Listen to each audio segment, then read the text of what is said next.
Preview.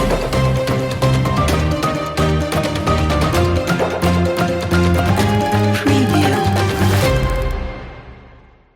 네, 한 주간의 부동산 향방을 알아보는 부동산 이슈 브리핑 시간입니다. 자, 오늘도 어김없이 부동산 이슈 또 브리핑을 해주시기 위해서 우리 이진호 대표님 나오셨습니다. 대표님 안녕하세요, 반갑습니다. 네, 반갑습니다. 네네네. 자, 이번 한 주는 또 어떤 이슈들이 있었나요? 네, 지난주 저희가 검토했을 때 이제 부동산 시장이 조금 불안하다라는 얘기들을 좀 많이 했었는데 이번 주 한 주 나오는 뉴스에서는 그 불안 심리가 좀 이어져서 전체적으로 집값들이 약간 떨어지고 있다. 그리고 떨어지는 현상들이 좀 지속되고 있다라는 뉴스들이 반복해서 많이 나오더라고요. 아마도 연말이다 보니까 연말에서 연초 넘어가는 시절에 대출도 안 되고 뭐 여러 가지가 좀 악재가 많다 보니까 관망하는 사람들이 좀 많아져서 이래저래 좀 불안하게 보이는 그런 모습들이 뉴스에도 많이 나오고 있습니다. 네, 아무래도 뭐 대출 규제나 금리 인상으로 인해서 생기는 문제점들, 네. 전월세 시장 이런 부분들이 좀 주로 이슈 포인트가 아닐까 싶은데 그럼 하나씩 네, 저희가 헤드라인을 살펴볼까요? 보면서 좀 말씀 들어보도록 하겠습니다. 대출, 금리 매서워지는 규제 한파, 격해지는 집값 양극화라고 되어 있는데 네. 제가 아까 말씀드렸듯이 네. 이제 대출 규제라든지 금리 인상으로 인해서 조금 영향을 받을 거라고 했는데 네. 집값 양극화라는 얘기는 오르는 데는 오르고 떨어지는 데는 떨어진다는 얘기잖아요. 그렇죠. 그죠? 네네. 규제랑 이런 것들은 전반적으로 누구나 다 공평하게 적용되는 건데 그거에 대한 이제 성과로서 나오는 현상들이 어떤 데는 영향을 받고 어떤 데는 안 받고 이런 것들이 현실에 좀 나타난다는 얘기거든요. 네네. 실제 기사에서 보시면 국민은행에서 월간 주택가격 동향들을 이제 발표할 때 네네. 시계열이라는 게 있습니다. 어떤 일정 시점을 지속해서 추세로 나타내는 것들이 있는데 5가지 분위로 나눈다는 거, 5분위로 나눈다고 얘기하거든요. 보통 네네네. 우리가 1분이면 밑에서부터 20% 정도, 그리고 5분이면 80에서 90, 100% 정도, 네네네. 5가지 등급으로 나눌 때 집값이 전체적으로 낮은 곳과 높은 곳의 차이가 어느 정도 되느냐, 이런 것들을 이제 알아보는 것들인데 지금 보시면 기사에 보통 9.3배, 아파트가 9.3배라고 나오는 건 저가 아파트와 고가 아파트의 분위별 차이가 바닥부터 머리 끝까지 보면 9.3배가 나온다는 건 거의 1억이면 10배 가까운, 1억이면 네. 9억 3천짜리 집이 있다라는 거예요. 같은 동시 시기에 그만큼 많이 벌어졌다는 얘기죠. 자, 이렇게 이런 벌어지고 있는 상황인데 이게 그럼 더 좁아질 거냐, 더 벌어질 거냐 이런 부분에 지금 나온 얘기들이 규제라든가 이렇게 또 공통적으로 적용된다고 하더라도 네네. 분위가 높은 5분위급에 있는 고급 아파트들이나 좀 센 아파트들은 잘 안 떨어진다는 얘기예요.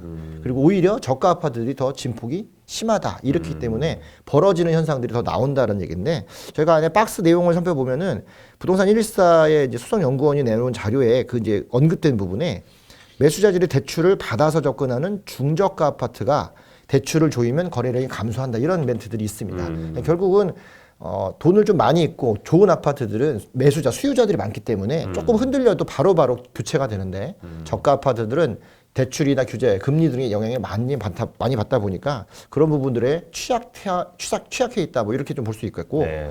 옆에 보시면 또 박스에 오 팀장은 하고 나오는 부분에 보시면 매수자들이 선호하는 지역의 고가 아파트가 향후에 가격이 떨어진다 해도 다른 아파트들보다 덜 떨어진다 이런 얘기들을 하는 거죠. 그래서 보통은 겨울에 이렇게 규제가 많이 있다고는 하지만 그래도 예전과 다른 추세를 좀 본다면 최근에는 유동성이 많은 상태에서의 규제가 들어가다 보니까 유동성이 몰리는 고가에서는 유지가 되고 유동성이 없는 저가에서는 분위기가 많이 나오는 그런 현상들이 양극화로 계속 이어지고 있다. 이렇게 판단할 수 있겠습니다. 아무래도 그 유동성 얘기를 하셨는데 네. 이 유동성이 생기는 이유가 또 그런 이유 아닐까요? 고가 아파트는 어떻게 보면 그 현금 부자들이 그렇죠. 네. 매수할 때 네. 어떤 뭐 대출의 영향을 아무래도 상대적으로 덜 받게 되다 보니까 그렇죠. 네.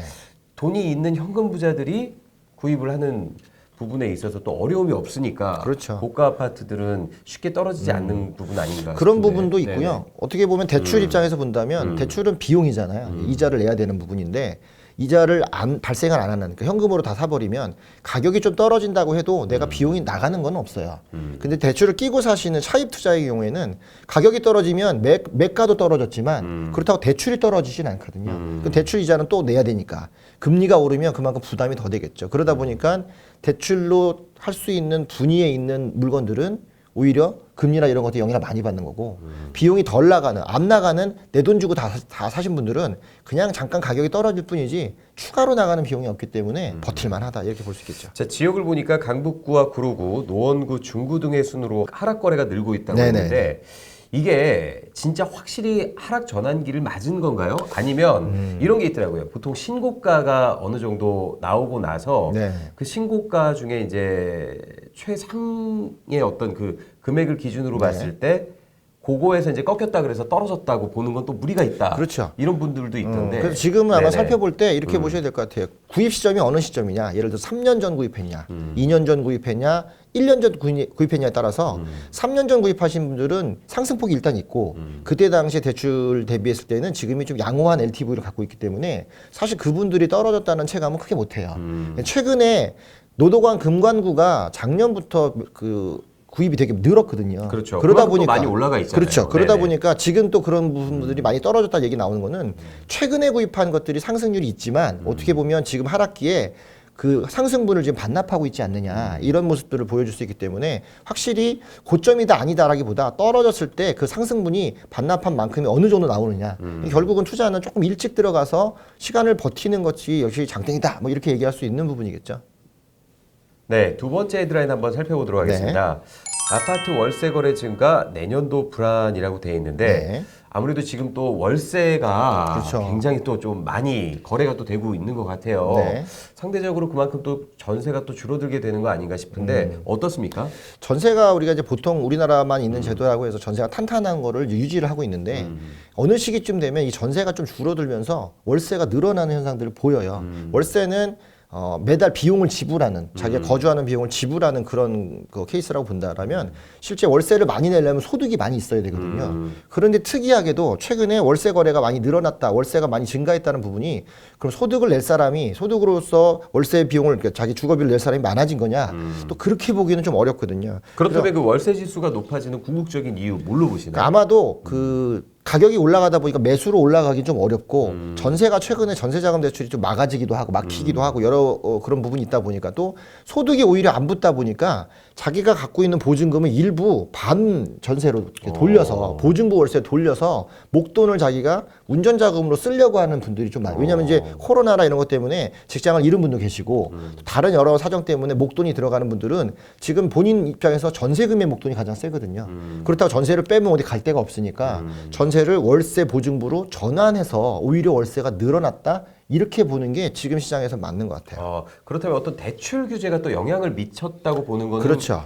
맞나요? 그렇죠. 최근에는 우리가 매매 자금에 대한 대출, 그 주택담보대출뿐만 아니라 최근에 전세 자금도 전세가 좀 높다 보니까 전세 자금 대출을 많이 받았는데 이 전세 자금 대출에 대한 제한이 최근에 좀 있으면서 전세를 하고 싶어 하는 사람들도 소득이 좀 안 나온다든가, 그러니까 대출이 좀 안 나온다든가, 또 이분들이 신용평가를 받으려면 소득이 있어야 되는데 생각보다 코로나 때문에 소득이 좀 저하된 사람들이 많기 때문에 신용대출도 좀 막히고 이러다 보니까 결국은 돌아설 수 있는 데가 월세밖에 없는 구조가 돼서 어떻게 보면 울며 겨자 먹기로 어려운 시기인데 월세를 더 내고 보증금을 줄여야 되는 이런 현상들로 넘어가고 있는데 이게 지금 뭐 기사에서 보시면 월세 지수가 지금 작년부터 시작해서 본격적으로 상승한 게 올해 5월, 그다음에 뭐 8월, 11월까지 계속 전세 오르고 있다라는 거예요. 월세 지수가 오르고 있다는 거죠.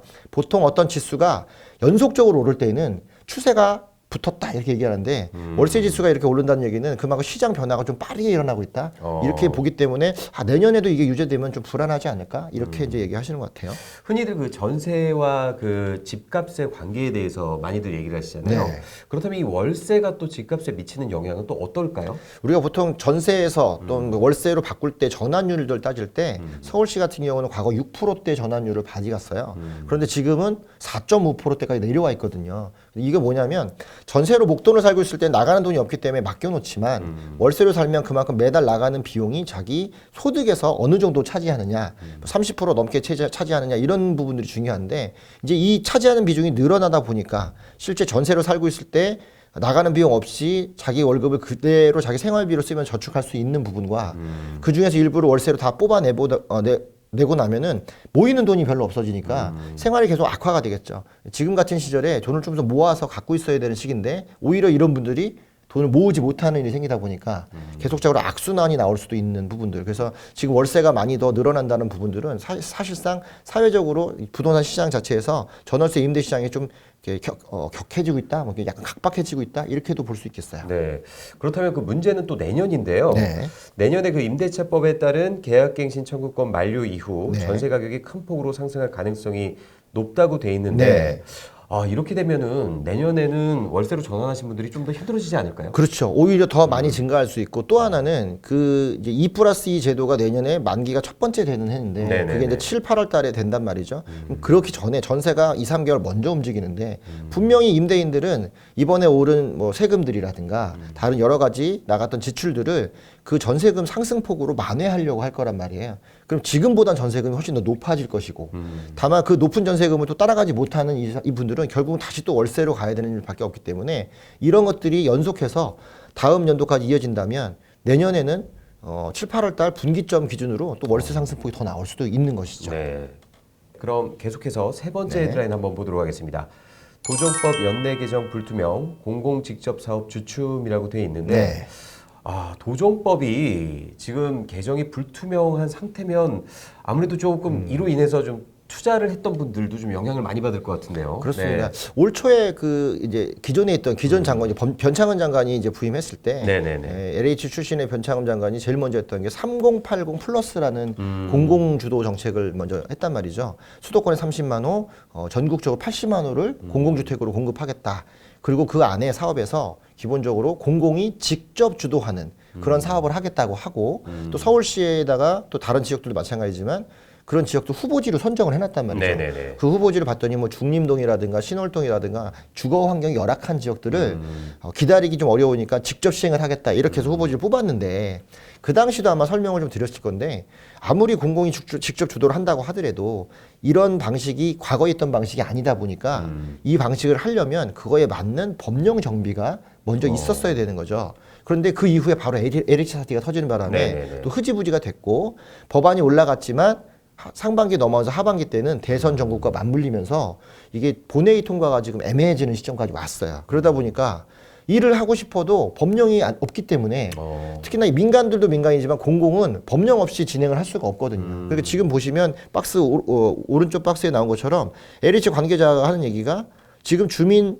지자체 협의나 주민 설명회 정도만 지금 가능할 뿐이지 사실상 뭔가 직접적으로 들어간 게 지금 없는 셈인 거죠. 자, 그러다 보니까 법 개정이 이루어져야만 빨리 구역 지정을 하고 정비사업체 선정 뭐 이런 것들이 들어가야 되는 그런 시점인데 법 자체가 정비가 안 됐기 때문에 홍보만 좀 하고 있거나 동의만 좀 받은 단계 뭐 이런 단계밖에 안 돼 있어서 과연 이게 추진이 될까? 이게 좀 의심스러운 단계까지 왔다. 실제 그렇게 보면 이걸 알고 미리 투자를 했거나 지역이 좋아질 거라고 기대했던 분들은 올 한 해 그냥 공으로 날렸다 이렇게 볼 수도 있어요. 자, 그렇다면 그 도정법이 어떻게 개정이 될 사항이었는지 그 포인트 좀 잠깐 짚어주실 수 있을까요? 사실은 이 도정법이라는 게 우리가 이제 정비할 때 가장 핵심적으로 쓰는 법인데 이 도정법 사항에서 이런 낙후된 지역을 발전시키려면 가장 먼저 해야 될 게 우리가 도시마다 토지마다 등급이 있습니다. 높이 올릴 수 있는 등급 중에 우리 1종, 2종, 3종이라 해서 종상향이라는 게 있는데 2종 일반 주거 지역에 있다가 이거를 3종으로 바꾸게 되면 그만큼 층수를 높이 지을 수 있어요. 용적률이. 그렇죠. 용적률이 네. 올라가니까 그러면 팔 수 있는 물건이 더 많아지기 때문에 사업성이 좋아진다 이렇게 판단을 하는데 지금 공공주도로 해야 되는 이런 낙후된 지역들은 그런 제약들이 좀 많은데 법에서 이런 것들을 인위적으로 풀어줘야 되는 거죠.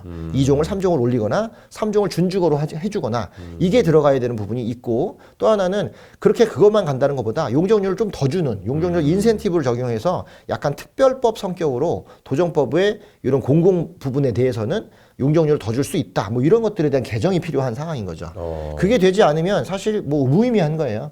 그런 상황이 지금 올라와 있는데도 안 됐고 실제 박스 안에서 보시면 공공의 소유권을 넘겨서 진행하는 만큼 사업 속도가 빠른 건데 뭐 10년을 5년으로 단축시킬 수 있다고 하는 건데 그 역시도 이런 법들이 개정돼야 가능한 거지 뭐 용적률을 주지도 않고 종상향도 하지도 않으면 높은 집을 올려서 용적률을 지을 수 없기 때문에 사업성이 별로 안 좋아지는 상태니까 안 좋아지는 사업성을 공공이라고 뭐 높게 해주고 이런 방법은 없거든요. 결국은 누구나 접근하기 쉽게끔 그 법을 좀 바꿔주면서 여기에 최적화된 법률로 가야 되는데 그게 안 되기 때문에 결국은 이런 지연이 좀 더 나가다 보면 원래 약속했던 30만 호, 80만 호의 공급 자체도 차질을 빚기 때문에 이게 내년까지 이어진다고 보면 올해 한 약속도 못 지켰기 때문에 내년 약속 못 지키면 1년 동안 사실 공공주택 공급이 없다고 봐도 무방하기 때문에 역시 공급난이 계속 더 심화된다.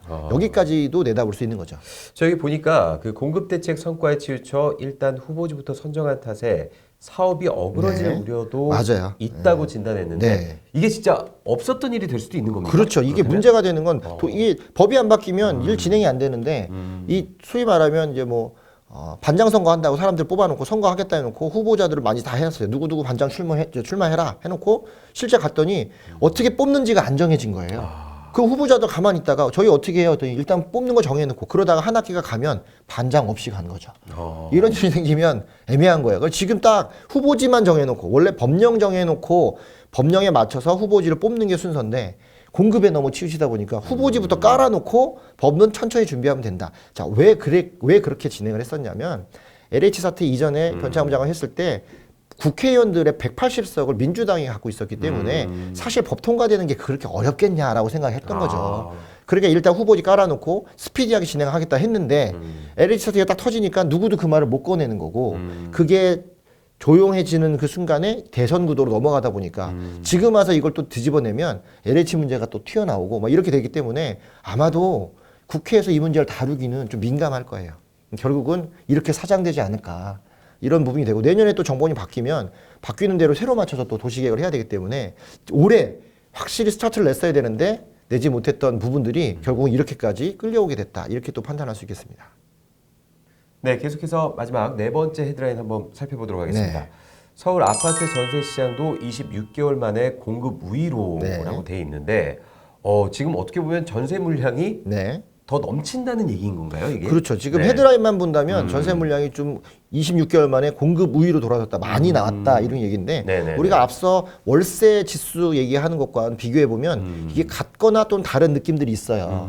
아까 월세 지수는 전세가 월세로 전환됐다라고 얘기하는 게 좀 많다라고 했는데 그렇게 보면 전세가 줄어들어야 되는 건데 네네. 지금 이 기사로 본다 전세가 늘어났다고 지금 얘기하는 거잖아요. 자, 여기서 하나 포인트를 잘 봐야 되는 게 전세 시장의 포인트는 전세가 계약이 신규 계약이 나오느냐 재계약이 나오느냐에 따라서 공급이 있느냐 없느냐로 볼 수 있습니다. 예를 들어서 2년 전세가 끝났는데 다음 전세를 구하려면 이주를 해야 되는데 지금 이주하기도 어렵고 요즘에 통계청에 보면 최근에 타 지역으로 이주하는 그러니까 수요들이 거의 없어요. 그만큼 한 지역에서 2년 더 산다. 이런 개념으로 가다 보니까 신규 계약이 잘 안 나오는 거죠. 여기서 말하는 전세 시장에 공급 우위로 돌아섰다는 얘기는 사실 신규 계약을 하고 싶은데 안 나오니까 전세 물량이 나와 있는데 왜 안 나오냐? 앞에서 2주에서 계약을 해야 되는데 그냥 거기서 재계약을 하는 거죠. 그러다 보니까 전세 물량이 없어지고 한쪽에서는 물량이 나오는데 아무도 안 들어오고 이런 현상에서 한쪽 측면만 본다면 전세 물량이 좀 많이 나와 있는 것처럼 보이지요. 자, 그래서 결국은 이 문제는 전세 공급이 많이 됐다기보다 신규 전세로 들어올 수 있는 사람의 수요가 확실히 재계약으로 인해서 줄었다. 이렇게 볼 수 있고 전세 계약을 가려다 보니까 매매도 갈 수 있고 이런 문제들을 판단하는데 지금 거래가 잘 안 되다 보니까 관망하는 모습들도 좀 많이 보여서 좀 이렇게 우유부단한 모습들이 현장에 나오고 있다. 뭐 이렇게 살펴봐도 되겠습니다. 정확히 말씀을 드리자면 계약 건수가 줄었다는 표현이 더 맞겠네요. 그렇죠. 그게 오히려 더 정확한 표현이 되겠죠. 전세 계약이 줄어서 신규 계약이 안 나오니까 물량을 내놓은 사람들은 많지만 계약이 잘 안 이루어지는 건데 왜 안 이루어지냐 했더니 그냥 살고 있는데 계속 사신대요. 이러면 이사를 안 오는 거니까 결국은 새로운 물량의 신규 공급이 와도 전세 계약이 잘 이루어지지 않는 거고 그런 물건들이 주로 입주장이 있는 지역에서 좀 많이 나와 있다 보니까 전세 가격이 자꾸 좀 내려가는 모습들도 좀 보여지고 있다. 그래서 이거를 다 묶어서 볼 일이 아니라 공급이 많다고 무조건 물량이 많은 게 아니라 수요가 줄어들음으로 인해서 상대적으로 공급이 많아졌다. 이렇게 좀 판단하시는 게 좀 맞을 것 같습니다. 네. 자, 그리고 아까 그 월세 지수랑 또 이렇게 비교해 보지 않을 수가 없는데 네네. 이게 그 대출 규제가 조금 다시 풀리고 약간 완화가 된다면 어떻게 높아진 월세 지수만큼 전세 지수가 고스란히 또 그 영향을 또 받지 않을까? 그렇습니다. 네, 일단은 이런 뭐 생각이 드는데요. 전세자금 대출에 대한 그 신용평가라든가 이런 것 때문에 지금은 당장 은행 쪽에서는 전세자금 대출도 대출이기 때문에 은행 입장에서 12월 이때 1년을 마감하는 시점에서 대출 잔고라는 게 있을 텐데 이 잔고를 확보하기 위해서라도 그러니까 잔고를 맞추기 위해서라도 무리한 대출을 줄이는 추세거든요. 그러다 보니까 12월, 1월 요런 사이쯤에서는 대출을 좀 줄이려는 의도들이 다분히 강해요. 이번에 정부 정책에 가계부채가 또 많이 늘고 있다고 하니 압박도 들어오니까 다 줄였던 부분들인데 덩달아 거기에 전세자금 대출도 같이 끼어들어가다 보니까 상대적으로 전세자금 대출도 줄었어요. 그러다 보니까 전세 가실 분들이 못 가고 기다리고 전세 물량은 나왔는데 계약이 없고 그래서 역시도 물량이 많아진 현상들이 보이는데 만약에 내년에 가서 설 지나서 전세자금 대출을 풀어주겠다. 이제 1년치 회계연도에서는 수탁고가 다시 생겼으니까 네네네. 풀어주겠다고 한다면 또 봄철 이사철 시장에서는 전세가 좀 빠르게 움직일 수 있죠. 그래서 실제 지금 이제 수능 끝나고 나서 주로 학군이 좋은 지역에서는 전세가 먼저 움직이기 마련인데 올해는 특히나 그런 지역조차도 전세 움직임이 덜하다라는 게 지금 기사의 내용인데 그런 것들을 우리가 유추해 본다면 올해는 재계약이 좀 많고 내년에 전세가 올라갈 것 같으니 차라리 지금 전세를 바꾸는 것보다 유지하는 게 더 낫지 않을까 이런 판단들을 더 많이 하는 것 같습니다. 자, 그렇다면 이쯤 돼서 조금 궁금한 부분이 또 있는데요. 네. 아무래도 이제 전세 계약 기간이 만료되는 네. 무주택자분들 같은 경우 네네. 어떻게 준비를 하는 게 좋을까요? 저는 이 무주택자분들한테 늘 하는 말씀이 매수로 돌아설 수 있는 시기가 특별히 정해져 있지는 않습니다. 오히려 지금처럼 거래가 잘 없을 때 물건을 꼭 팔아야 되는 분들이 있어요. 제가 이제 최근에 어떤 사례가 하나 있었냐면 일산에서 어떤 분이 자기가 일산 어떤 지역에 아파트를 갖고 있는데 그 지역은 그거 살 때 당시에 양도세 혜택을 받는 특별공급 지역이었어요. 근데 그분이 다른 집을 사고 일시적 2주택이 됐는데 지금 한 주택을 올해 안에 무조건 팔아야만 혜택을 받는 거죠.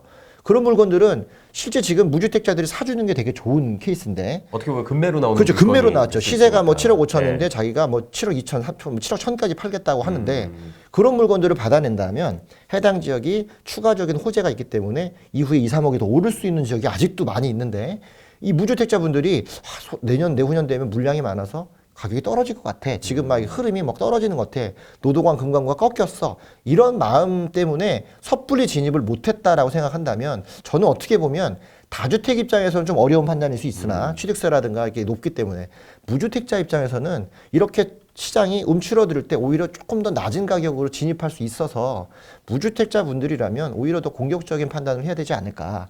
또 하나 무슨 이제 청약도 있고 하기 때문에 뭐 그런 부분도 있지만 저는 실제적으로 나올 수 있는 청약이나 이런 물량이 앞으로 한 5, 6년 뒤나 가야 현실화되기 때문에 지금 상황에서 내년도 공급이 없고 약보합으로 집이 움직인다면 무주택자 입장에서는 1주택자가 돼서 주택을 갖고 있는 자본가로서의 사고방식을 가져갈 수 있는 기회가 꼭 왔으면 하는 바람이기 때문에 조금 더 적극적으로 움직여야 되지 않을까 이렇게 판단합니다.